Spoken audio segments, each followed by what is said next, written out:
Olá, estarei aqui fazendo uma abordagem acerca das teorias pedagógicas no Brasil e os seus desdobramentos na escola contemporânea, pautadas no livro Escola e Democracia, de Dermeval Saviani. Para iniciarmos, nós vamos fazer uma reflexão acerca das pedagogias, né? Sobretudo dando início à pedagogia tradicional, que ela se perpetuou no Brasil, né? Tendo seu início em 1549, início do século XX, e que até há pouco tempo, ou por que não dizer até alguns dias de hoje, em algum lugar, nós percebemos essa pedagogia de uma forma não tão forte como antes, mas ainda permeando no contexto das nossas escolas, né? A pedagogia tradicional, ela tem a sua centralidade no conhecimento, na aprendizagem, né? Sendo que esse conhecimento ele é essencial, né? Segundo a pedagogia tradicional, onde a autoridade está centrada no professor, tendo o aluno como secundário, como aquele que asepticamente ele aprende o conteúdo, mas não pode se expor como deve ou de uma forma crítica, né? Então, um ponto positivo, né, da pedagogia tradicional, essa importância, essa relevância que ela dá para o conhecimento, né, enquanto ciência, né, onde o professor ele precisa ser a autoridade da escola, porém ela se limita, uma vez que ela prioriza essa concentração da transmissão, sem se preocupar com aquele sujeito que recebe esse conhecimento, né, que está ali, e que não há uma possibilidade de criticidade desse sujeito, né, produzindo a exclusão daqueles que não se encaixavam, digamos, no modelo tradicional. Ou seja, não se poderia expor seus pensamentos, suas ideias enquanto aluno, né? O aluno ele é apenas o receptor do conhecimento. Então, o que é positivo, né? O que é positivo conforme a obra do Dermeval Saviani, né? O Escola e Democracia. Bom, é positivo porque precisou se entender, né, esse compromisso de vencer a barreira da ignorância através da transmissão dos conhecimentos científicos, né? Os conhecimentos que o Dermeval Saviani vem trazendo como conhecimentos produzidos histórico e socialmente. Então, houve esse entendimento que era necessário ou que é necessário a saber, de fato, enquanto ciência, para que o indivíduo ele deixe de ser o ignorante, digamos assim. Porém, o que tem de limite na pedagogia tradicional, né? De algo que ainda não conseguiu superar? É que esse conhecimento ele estava nessa atenção, essa autoridade, né, todos os holofotes, digamos assim, estavam voltados para a centralidade no professor. E certamente que era uma transmissão acrítica dos conteúdos, né? Não se havia uma criticidade acerca de cada conteúdo estudado. Bom, diante disso, e aí sabemos que o surgimento da pedagogia nova, ela se deu exatamente nessa crítica por não colocar o aluno no centro, né? E que a pedagogia nova ela já vem trazendo, ela tira o foco do professor e coloca esse foco no aluno, né? Então, a pedagogia nova, ela surgiu na década de 20, que década de 20 a 60, né? Os anos 60 foi o período muito forte, e que quando nós vamos analisar também criticamente, nós vemos que a pedagogia nova ela ainda está no contexto, né, das escolas, né, por aí, em vários documentos oficiais, inclusive, né? A pedagogia nova ela surgiu de uma forma a consolidar a burguesia como classe dominante, em lugar da defesa da escola, como uma igualdade social, na perspectiva de dizer que é uma escola pensada para todos, quando na verdade nós sabemos que não é para todos, não é? Então, foi uma forma de dizer que está em defesa da escola para a igualdade social, pensando nessa burguesia revolucionária, pensando em articular a escola como respeito à individualidade, né, à aceitação, mas por trás dessa aceitação, por trás dessa individualidade está, infelizmente, a validação das desigualdades como algo natural e impossível de ser superado, né? Coloca o professor como secundário, como aquele que é acompanhante, como facilitador, o animador, né? Um orientador, mas de modo que o aluno seja o sujeito que esteja central, né? O centro do processo de aprendizagem foi desfocado do professor e foi inserido no aluno, sendo que o conhecimento ele é tido apenas como um processo desse sujeito que, para a pedagogia nova, ele precisa ser autônomo. E aí surge a perspectiva do aprender a aprender, né? Aprender a desenvolver sozinho, né? Aprender a desenvolver sua própria autonomia, né? E aí é um dos pontos fortes da pedagogia nova. Bom, o que isso, conforme, né, o Dermival Saviani ele vem pontuando? Bom, trouxe a baila, né? Trouxe o foco à biologia e à psicologia, que possibilitou a preocupação pedagógica com quem aprende e como aprende. É positivo? É. Uma forma de pensar que não é da mesma forma que eu aprendo, que você também aprende, que o outro aprende. Né? Cada um tem uma forma, tem um jeito de aprender. Não é? Trouxe esse ser singular que o Dermeval Saviani também ele pontua. É positivo? É positivo a gente compreender que esse sujeito ele é biológico, que nós somos biológicos, né? E que nós somos também culturais. Isso não ficou nítido na pedagogia nova, né? Tão forte como o Dermival Saviani vem dizendo. Então, é um ponto positivo da pedagogia nova, sim, entender que cada um é singular, né? Que cada sujeito é único, né? Nas suas condições biológicas e também nas suas condições psicológicas. Porém, né, ele ainda diz, curvou a vara de tal modo que acabou por extrair da própria pedagogia os seus fundamentos próprios, né, o qual é o papel de fato da pedagogia, o que levou à biologização e à psicologização da educação. Ou seja, ele não aprende porque ele tem alguma dificuldade, porque ele tem alguma limitação, porque ele tem alguma patologia. E esqueceu-se de dizer que, independente das dificuldades, independente das patologias, é possível que todos aprendam. É óbvio que cada um de uma forma diferente, mas a limitação da pedagogia nova, ela trouxe nesse sentido, de colocar a baila as pedagogias, no sentido de trazer essa psicologia é importante, mas o que é de limite? É que ficou entendido que quem nasce assim vai continuar assim. Esse não aprende não tem jeito, né? Ou então não tá no tempo dele. E nós sabemos que existem coisas, existem pessoas que se a gente não ensinar aquilo ali e agora, certamente elas não vão ter o tempo.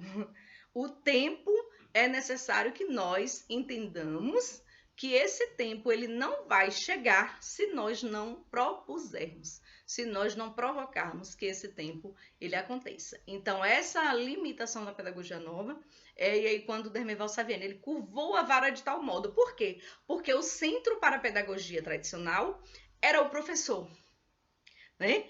Para a pedagogia nova, é o aluno. Tirou o foco especificamente do professor e curvou, né? E levou direto para o aluno. Então, tirou essa relevância desse profissional que precisa, de fato, se apropriar desses conhecimentos.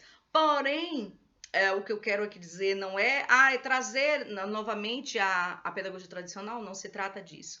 É fazer uma crítica à pedagogia nova e o que tem de diferente na nossa discussão, né, dos estudos que o Dermeval Saviani propõe e que a gente vem trazendo. E aí logo mais eu vou estar falando um pouco. Então, quando diz curvou a vara de tal modo, é que tirou a centralidade do conhecimento do saber científico e foi especificamente direcionado para o aluno, para o saber, né, no processo, e esse saber no processo, no seu tempo, pode não acontecer se não for intencionalmente planejado.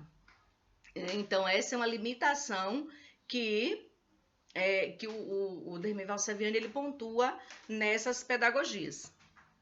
E aí, de uma forma mais ampla, né, a primeira, que foi a pedagogia tradicional, ela está centrada no intelecto, ela está centrada no conhecimento. E já a segunda, que é a pedagogia nova, ela está centrada na vida, no cotidiano, na atividade do sujeito.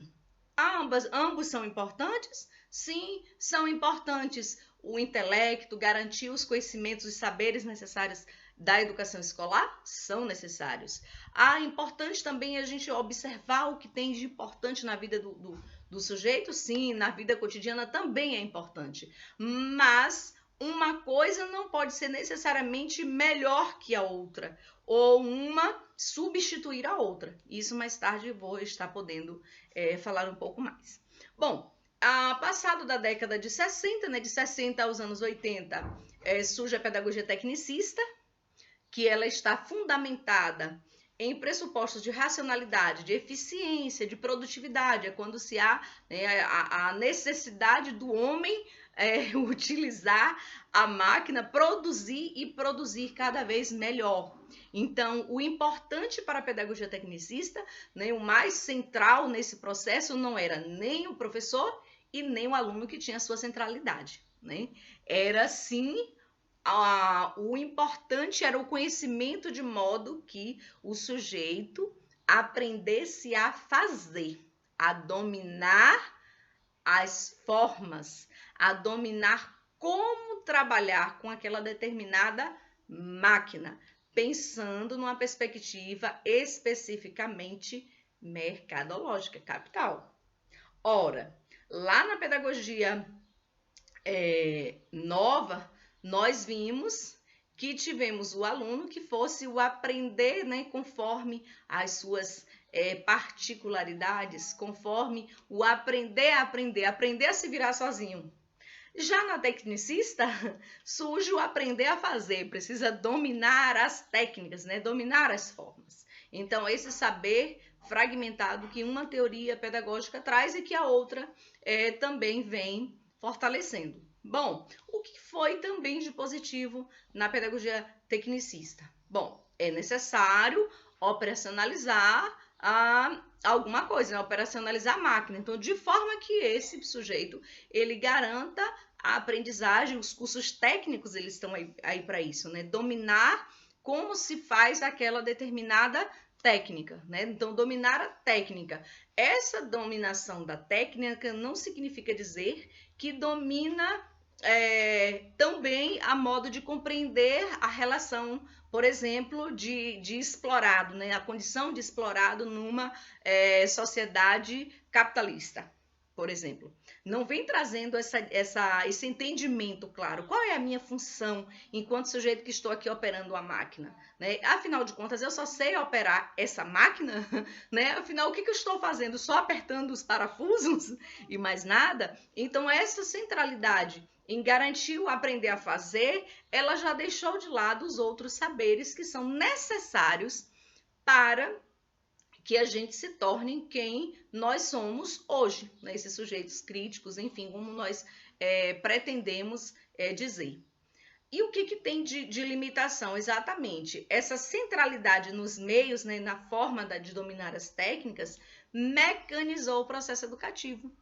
E isso parcelou as funções pedagógicas. Além disso, os conteúdos orientados para o atendimento especificamente produtivo. Dominar os meios de produção. Dominar, eu não digo nem os meios, a forma, né? Porque os meios, só os donos do capital que de fato dominam os meios de produção, mas as formas de produzir, né? O como produzir isso, pensando numa perspectiva mesmo de capital. E aí surge na década de 80, já surgem algumas transformações, né, e consequentemente a transformação da escola, onde houve-se a contestação da pedagogia tecnicista, pensando numa redemocratização da sociedade brasileira, onde apresentou fortemente nesse período o construtivismo fundado nas ideias de Jean Piaget, né, que foi muito bem fundamentado nas ideias de Jean Piaget, que também nesse período se apresentam algumas teorias, as quais o Dermeval Saviani ele chama de teorias contra-hegemônicas, né? E que aparentemente pensada, pelo menos o que o discurso traz, né? Pensada nessa perspectiva de entender essa mistura que se tem na sociedade, mas que ao mesmo tempo ela reproduz aquilo que a sociedade capitalista ela preconiza, né? E na década de 90 começam, né, a surgir os fortalecimentos das teorias que foram denominadas pós-críticas por Newton Duarte, né, o que ele chamou de pedagogias do aprender a aprender, dentre elas o construtivismo, pedagogia de projetos, a teoria do professor reflexivo, multiculturalismo, pedagogia das competências e outras, onde deu-se a entender em que tudo se é currículo, onde tudo que a escola faz parte do currículo, onde existe essa relação, né, de aprendizagem, tudo está relacionado à aprendizagem e nem tudo nós sabemos que se trata de aprendizagem escolar, né? Se formos analisar, tudo que nós aprendemos até hoje, alguém nos ensinou. Ok, mas esse alguém que nos ensinou, será que nós aprendemos tudo foi na escola?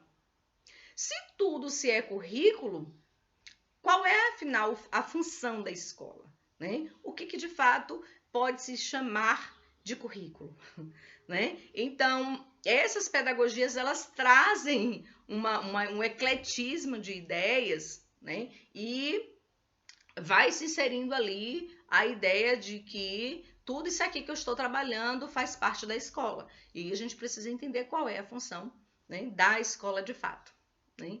E essas teorias pós-críticas, elas são muito se relacionam ao referencial pós-moderno, que nós podemos destacar alguns aspectos fundamentais do seu discurso, que terão outros desdobramentos na sociedade contemporânea.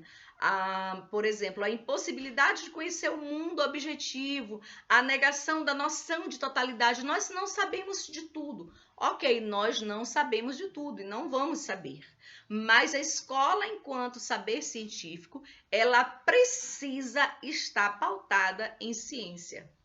E uma outra situação dos princípios valorativos dessas teorias, né, pós-críticas, dessas teorias pós-modernas que surgem, né, vem essa valoração no espontaneísmo. E nós costumamos dizer, quando nós vemos uma criança que tem facilidade de comunicar, nós dizemos assim, poxa, que menina espontânea. Nossa, desde pequenininho.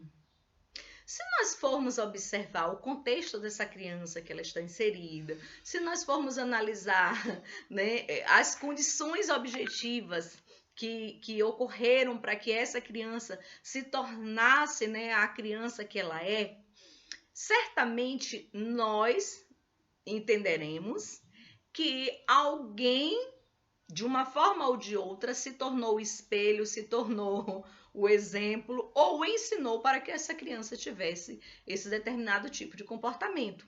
Não é simplesmente espontâneo.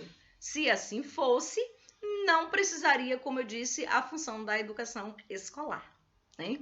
Portanto, nessa perspectiva de pedagogias, né, que o Newton Duarte ele intitula de aprender a aprender, ela traz essa espontaneidade muito forte. Então, qualquer tipo de transmissão de conhecimento não pode ser porque a criança ela é espontânea, deixa que ela faz do jeito dela.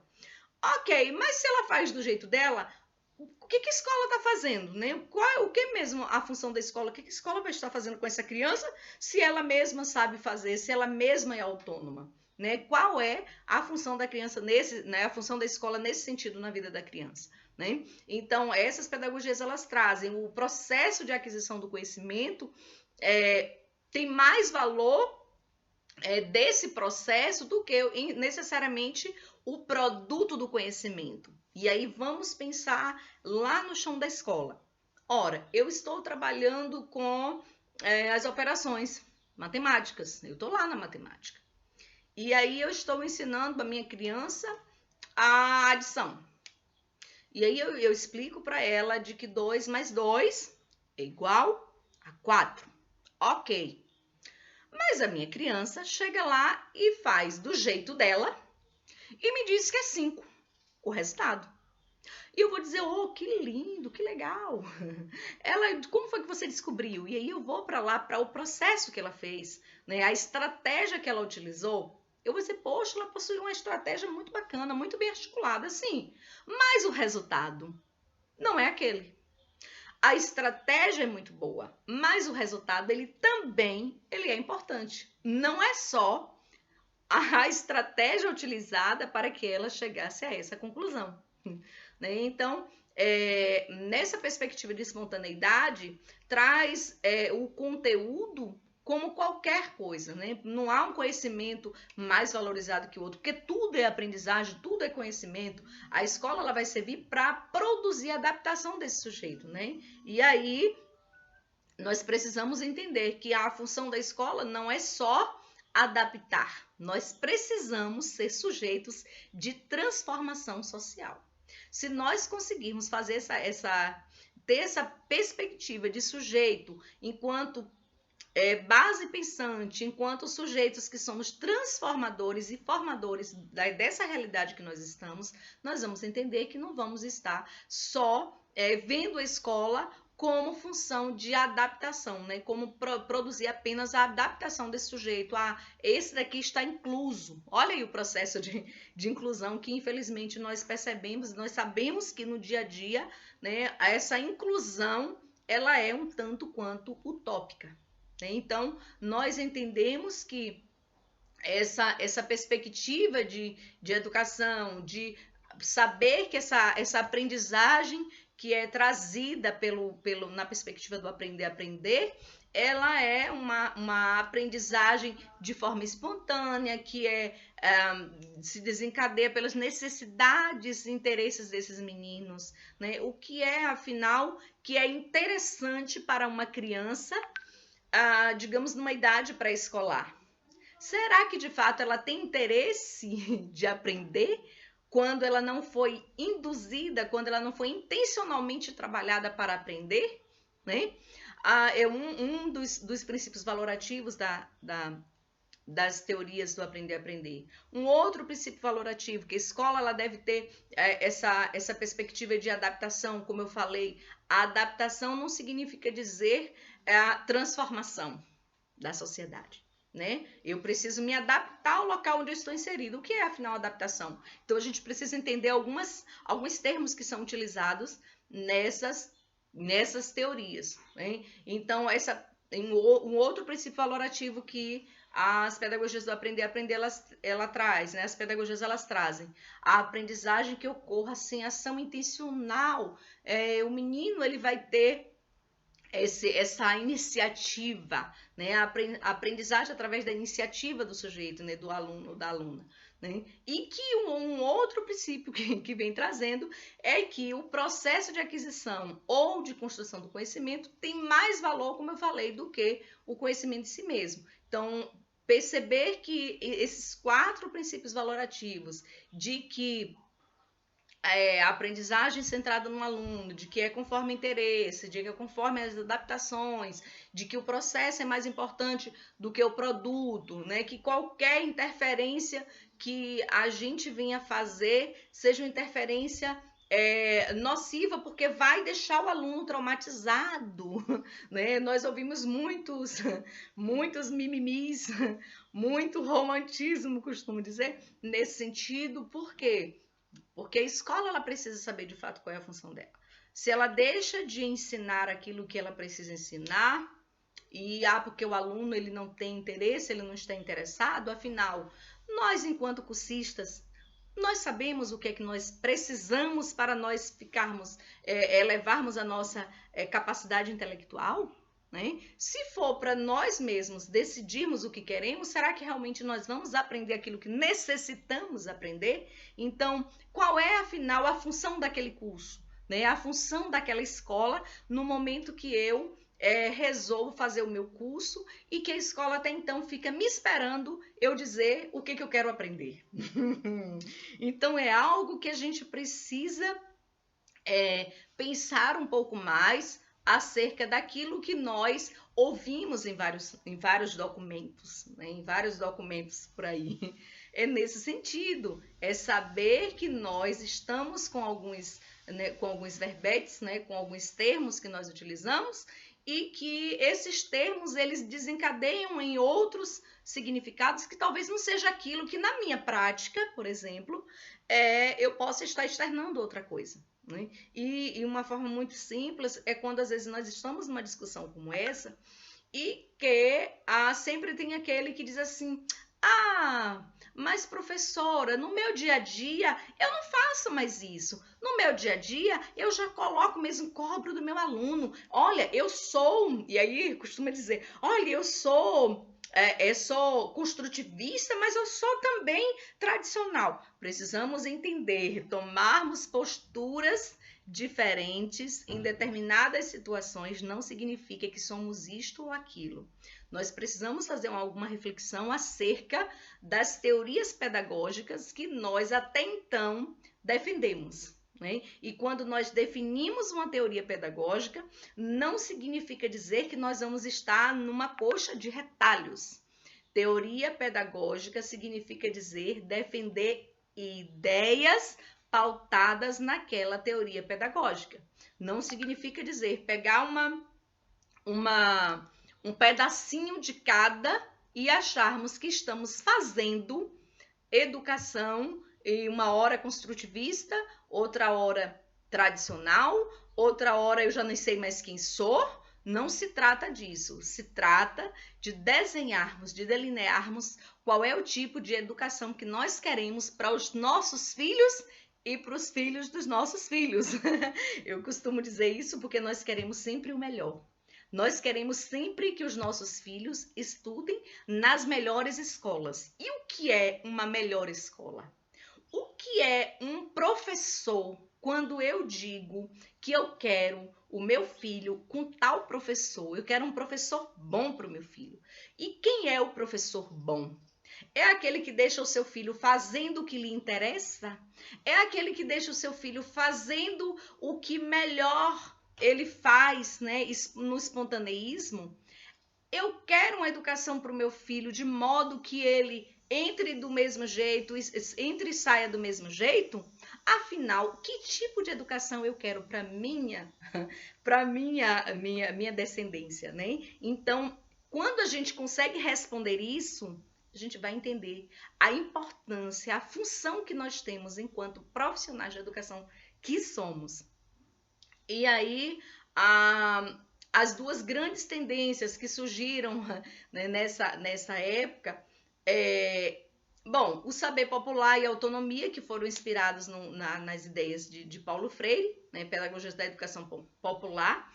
E aí eu costumo dizer, se o Paulo Freire ele tivesse a oportunidade de discutir com o Dermeval Saviani, ia dar uma coisa muito bacana. Por quê? Trazer essa concepção de libertação, né, enquanto sujeito de um contexto social e que esse sujeito ele precisa dos conhecimentos. Só faltou ali ser colocado, né? Olha, o conhecimento, as pedagogias de educação popular e trazidas, né, pautadas nessa tradição de perpetuação de conhecimentos científicos, né? Então, eu penso que só ficou um pouquinho dessa dose, mas ele traz no sentido dessa pedagogia, trazer a pedagogia na perspectiva de dar autonomia ao sujeito. O que a gente precisa fazer é dar essa autonomia, porém, autonomia. Eu só vou me tornar autônoma quando eu me aproprio de conhecimentos tanto para conseguir me expressar, para conseguir colocar as minhas ideias para fora,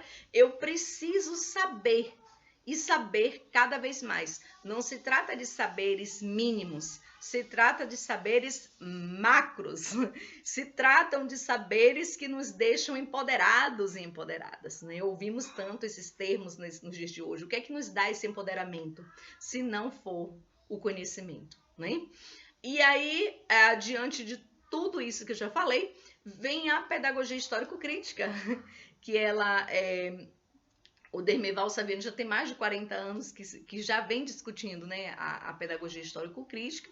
Ele traz a concepção de trabalho, afirmando que nós, seres humanos, somos sujeitos que essencialmente nós vivemos em detrimento do trabalho.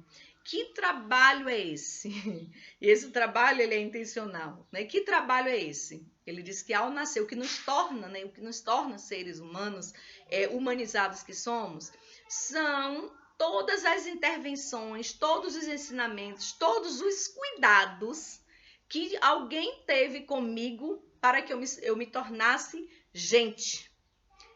Ele vem afirmando que nós nascemos humanos, mas o que nos torna seres humanizados, e aí humanização perpassa pela aprendizagem que seja as questões fisiológicas. Olha, imagine que o bebê, a criança, ela precisa aprender a fazer as suas necessidades fisiológicas no banheiro, né? Digamos assim, né? O xixi, o cocô, ela vai fazer, vai precisar aprender. Mas para ela precisar aprender, alguém precisa ensinar. Né? O cuidado que nós, ao nascermos, e aí uma coisa que ele vem trazendo, né? Ao nascermos, nós nascemos humanos, com características humanas. Isso é inegável. Mas o que nos torna seres humanos humanizados é, de fato, a apropriação de conhecimentos especificamente humanos. Nós precisamos de alguém que cuide da gente, que alimente, que sacie, que dê banho, enfim, que atenda todas as nossas necessidades enquanto bebês que somos, que faça essas intervenções, inclusive o desenvolvimento da fala, né? E que todo esse trabalho que alguém teve conosco é um trabalho intencional. Por que alguém nos dá o alimento? Porque nós estamos com fome. Qual é o objetivo?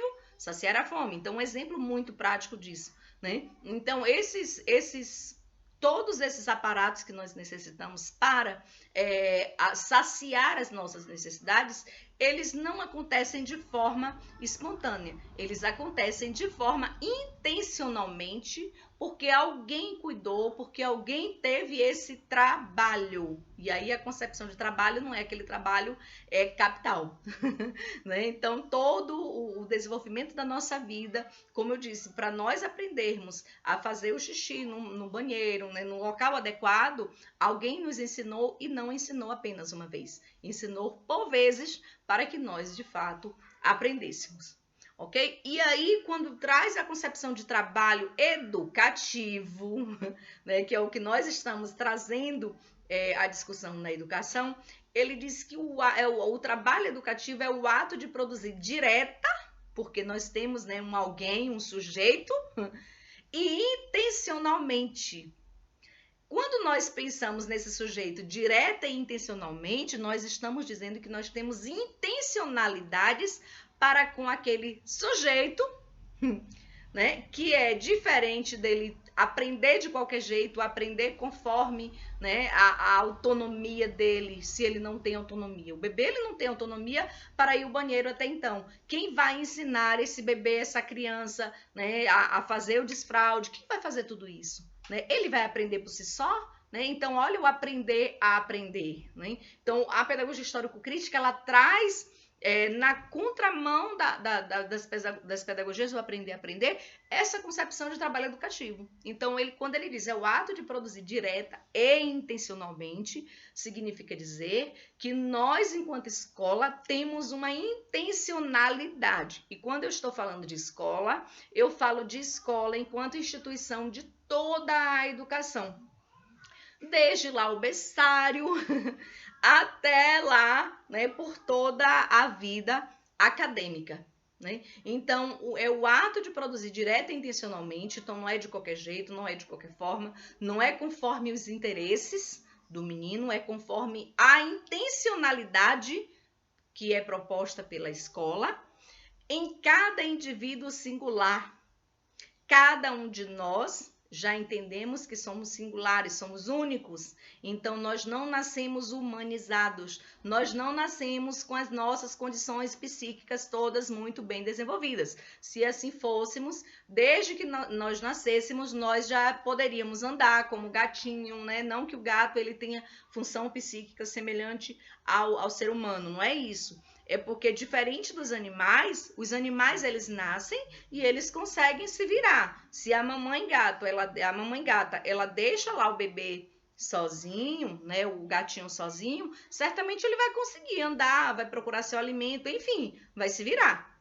É diferente o ser humano. Né? Se deixa um bebê jogado à própria sorte, certamente, se não encontrar ninguém, né, ninguém aparecer por ali, certamente esse bebê perecerá. Né? Então, a humanidade que é produzida histórica e coletivamente. Né? Nós somos um ser singular, cada um de nós é único, não nascemos com as mesmas condições objetivas, é interessante pontuar isso, porque as condições objetivas que foram colocadas para mim enquanto sujeito, digamos, criança, é diferente das condições objetivas do meu irmão, da minha irmã, e que mesmo nós nascendo e sendo criados do mesmo pai e da mesma mãe. Nós nascemos em um contexto histórico diferente, nós nascemos de uma forma ou de outra, né? De alguma forma diferenciou, né, esse contexto histórico de um espaço, de um tempo, do meu irmão para mim, né? Digamos que a diferença de 2 anos, mas mudam-se as condições objetivas de cada realidade. Né? Então, essa singularidade que ao mesmo tempo é produzida histórica e coletivamente pelo conjunto dos homens. Então, não é simplesmente algo no espontaneísmo que nós vamos dar essa valoração. Né? São transmissões de conhecimentos que foram perpassados de geração para geração. Existem saberes que eu aprendi quando criança na minha educação escolar e que o meu filho de 25 anos precisou aprender e que a minha filhinha de 3 anos também precisa aprender. Mesmo que tenham sido contextos diferentes, mesmo que tenham sido anos diferentes, né? De um para o outro. Mas existem saberes que são clássicos. O Dermeval Saviano ele vem trazendo como conhecimentos que são clássicos. E esses conhecimentos clássicos, eles não mudam a sua importância. Né? Vamos pensar nessa perspectiva do domínio da escrita, né? O domínio da linguagem escrita. E aí, quando eu falo linguagem escrita, não é só o ler e o escrever. Né?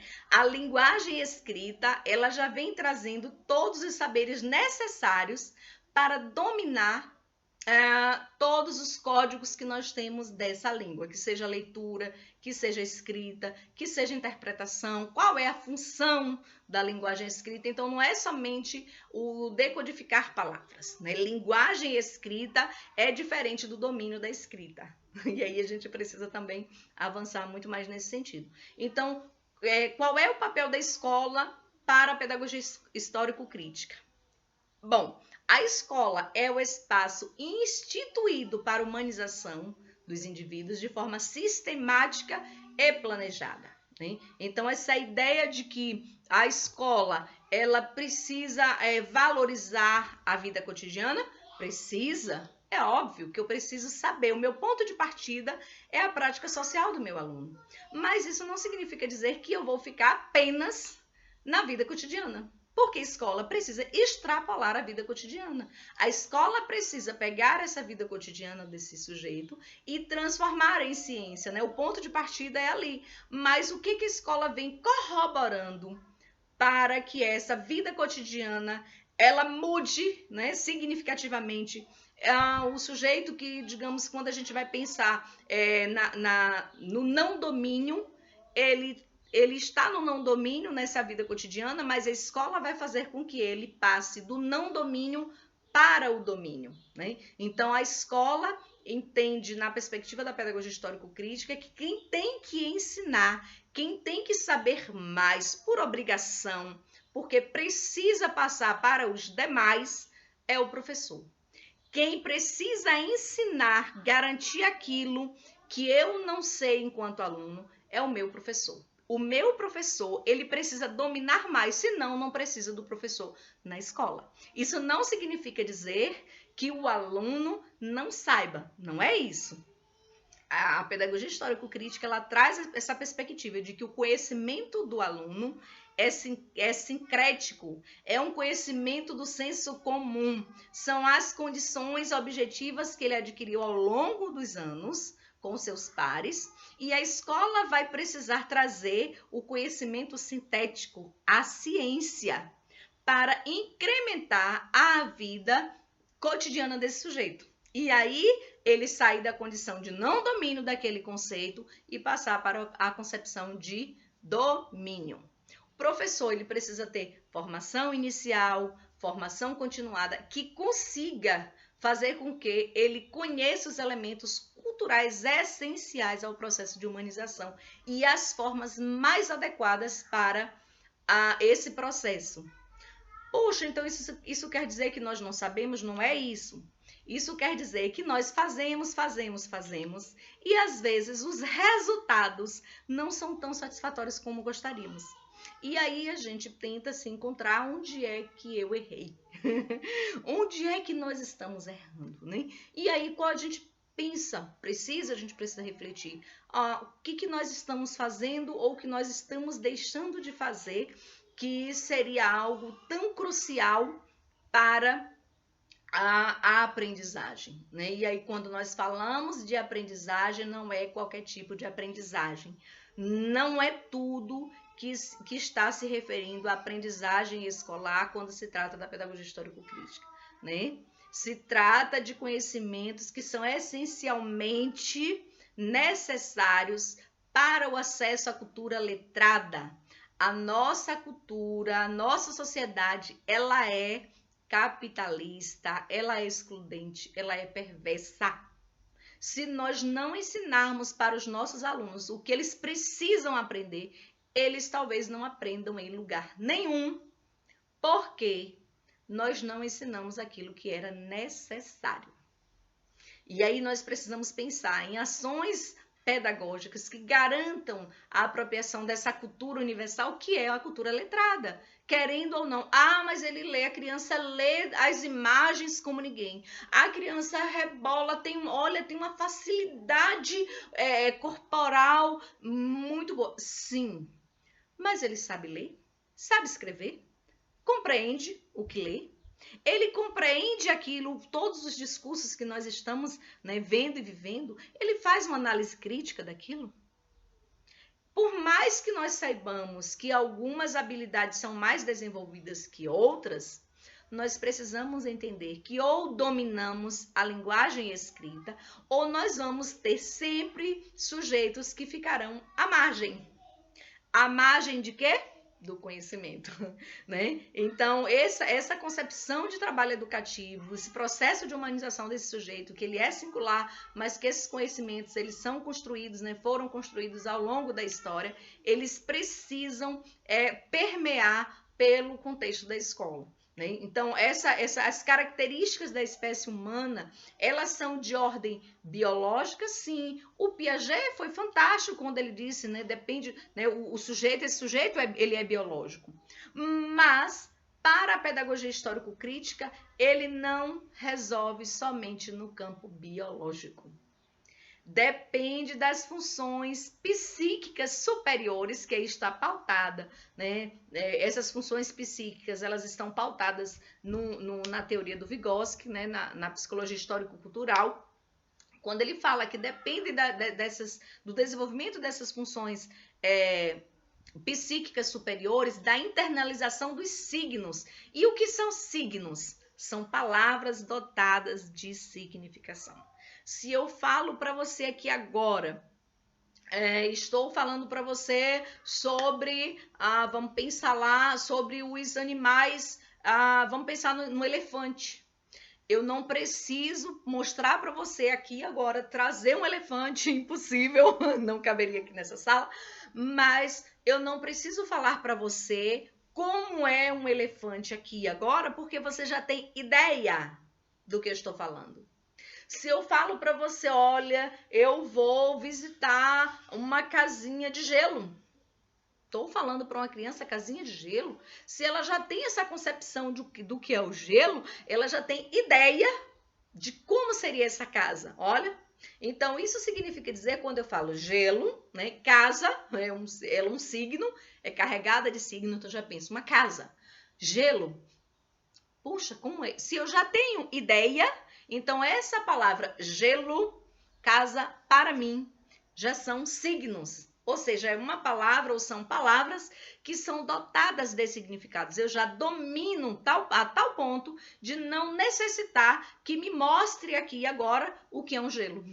Né? Então, essas funções psíquicas superiores, elas precisam ser desenvolvidas, né? Elas são de natureza social, elas são desenvolvidas na dependência daquele que já dominou o par mais desenvolvido, que o Vygotsky fala. Né? Então, precisa desse adulto social para que, e não é qualquer adulto, quando ele fala adulto social é aquele sujeito mais desenvolvido, aquele sujeito que já se apropriou dos conceitos, dos signos, para poder me ensinar e ensinar tão bem a ponto de eu conseguir externar ou conseguir idear quando se trata de algo. Você falar e eu já penso, eu já imagino.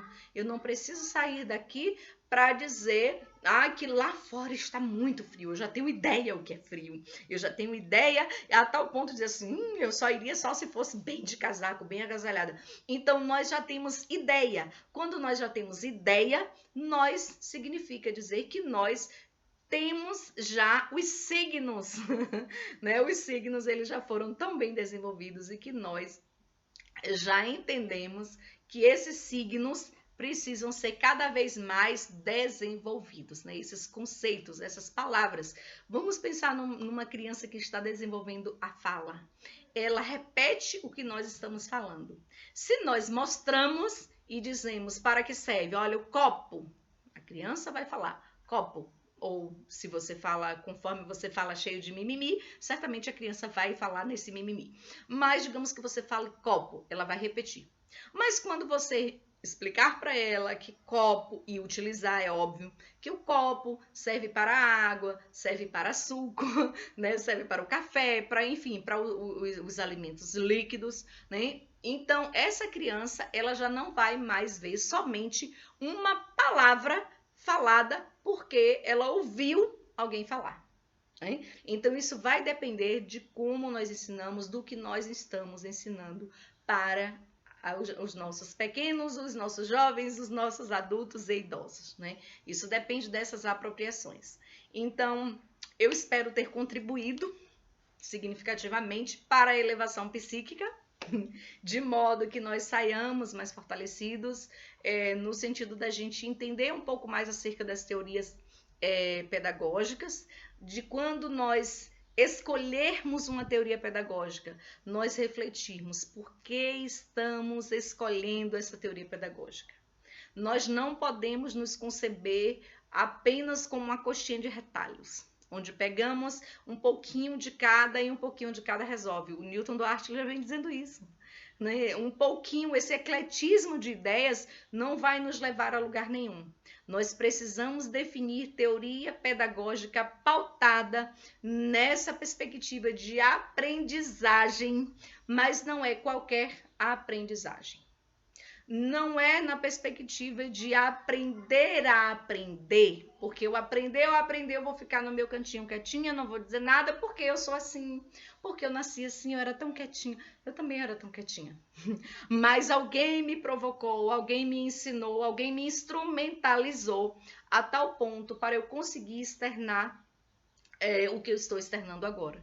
Né? Então, tudo é aprendido. O conhecimento científico, ele é aprendido. A escola ela precisa garantir o seu lugar de excelência, que é a aquisição do conhecimento científico não vai acontecer em outro lugar se não for na escola.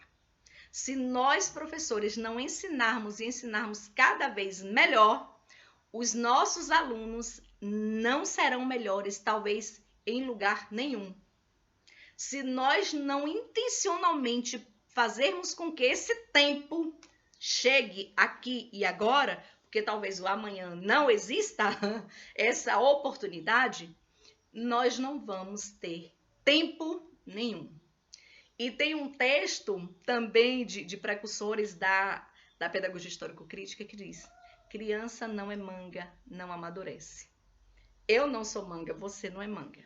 Ou nós nos apropriamos através de alguém que nos ensinou, ou nós ensinamos para os nossos e ensinamos muito bem a ponto deles aprenderem, ou nós não vamos conseguir assumir o nosso papel de professor, ou os nossos professores não vão assumir o papel de professor. Então, pensemos sobre isso, espero ter contribuído e um forte abraço.